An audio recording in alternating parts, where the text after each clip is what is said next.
yeah, we're going to march, we're going to try to do our best to confront Obama and the Congress, but then what we're going to do is we're going to go home. And we're going to organize in all 435 congressional districts. We're going to let every member of the House of Representatives and the Senate know that there are supporters of equality in all of those districts. And we are going to push and push. And if we have to go back in another year, then we'll go back. And if we have to start, you know, I was so glad to hear Larry talk about what we did when we were so frightened. Are you willing to do this work? It is never handed to you. You must be prepared to put your bodies on the line. So one of the messages that we're going to give in Washington on October 11th is that if we do not see progress, and if we do not see it immediately, then we are prepared to take it to a next step. And in my mind, that next step is a coordinated nationwide campaign of nonviolent civil disobedience. I know this is scary to some of you, and I know that you saw the film, and I'm glad, but don't look to 1978 for strategy.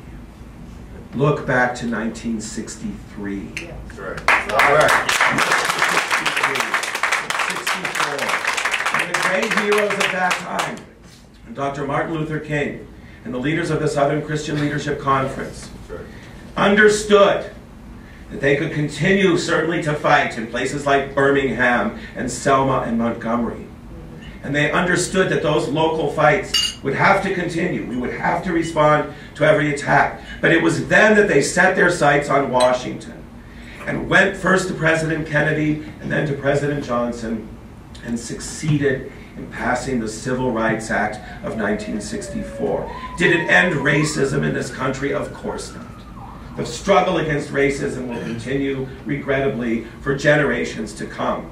But it made it clear that discrimination on the basis of race is illegal in this country in all 50 states. So look to 78 for some inspiration and to learn the history they never taught you in school.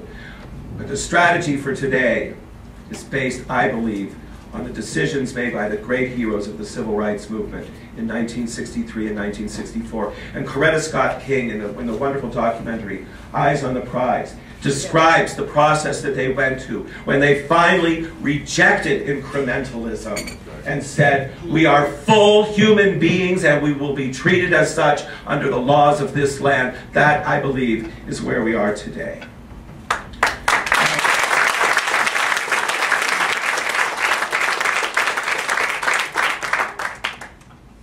As difficult as it's going to be to persuade the President and the members of Congress to do the right thing, I still think the greatest battle of all is within our own hearts. And we have to approach this battle with as much compassion as we can muster. But the reality is that our people are badly damaged.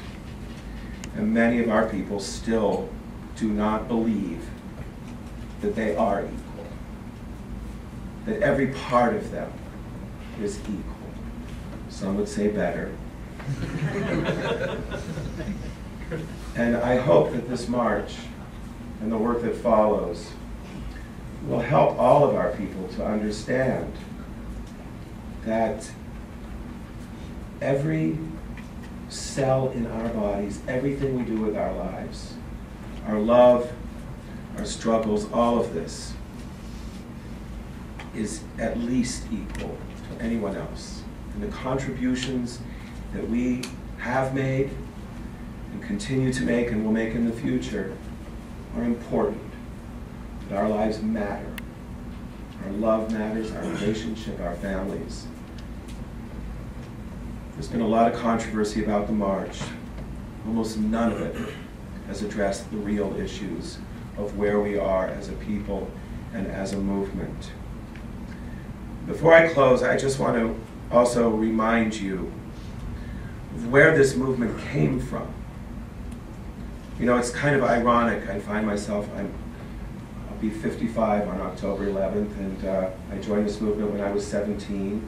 But really, I joined it years before when I was 12 and 13 years old, and my mother and father took me to the civil rights rallies and the rallies against the war in Vietnam.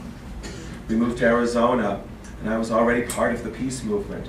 And then Cesar Chavez came to the grape fields of Arizona, and my friends and I saw that as a logical extension of the movement we had already joined. And then when word of women's liberation finally filtered out to Arizona desert, we understood that as still yet another logical extension of a much broader and deeper movement for peace and for social justice. And that movement was full of gay men and lesbian women. And in the course of those struggles, we found each other and determined that it was time to fight for our own rights. It's important to remember this was called gay liberation. It's important to remember that our roots are in a liberation movement. And it is so hard for us because we're so different. You look at Jewish people, they share a faith, they share a history, they share traditions. You look at African American people, they share a grim history, the same economic challenges, usually the same faith, the incredible history. Same with Latino populations. Whatever country they come from, they share the language, they share the faith. We don't have that because we are born into rich families and poor families, Muslim families, Unitarian families, Democratic families, Republican families. So we don't have that innate, natural unity that other minority communities experience. So that's the challenge. It's like herding cats. And people said to me, Cleve, why don't you get a consensus before you go apart? Oh, please. Consensus in this community, you're out of your mind. But the flip side of that, is that because we do exist, because we have always existed within all of these peoples, I think that that gives us the opportunity, and I would say the responsibility, to be the bridge builders, to be the unifiers, to be the people who lead the way in a struggle that is for all of us. We are a small people, and I believe that our role, our purpose, is to be those bridge builders, from our small community, to create those linkages, and to take our rightful place, openly and honestly as who we are, among the ranks of all the ordinary men and women and children across this planet who seek nothing more than to live in peace, in the presence of justice, to have food on their tables, a roof over their heads, and a chance for better lives for their children. I think we can play a very important role in making that dream come true. Now, it's a long haul, and it's been a long haul. I want to see it finished in my lifetime. I'm not willing to wait. Not 10 years, not 25 years. I want it now. I want to see it happen. So to the young people, I say, be impatient. Be demanding. Don't ever doubt your humanity. Don't ever doubt your ability to change the world. Every one of you can be part of this struggle. Every one of you has something magnificent to contribute to this fight. But understand that sometimes it does take a little bit of time. And on those occasions when I am feeling beaten down and exhausted by it all, I remember the words to a song that we used to sing back in the 70s. Don't worry, I'm not going to sing. It was written by Holly Near and Meg Christian, and the chorus was, "Can we be like drops of water falling on the stone, splashing, breaking, dispersing in air, weaker than the stone by far. But be aware that as time goes by, the rock will wear away."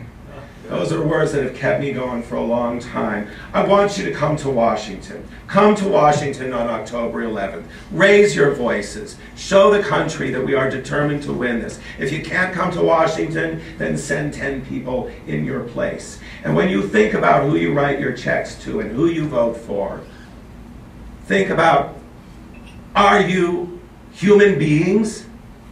If you think you're equal, if you believe in your hearts that you are equal, then it is time for you to act like it.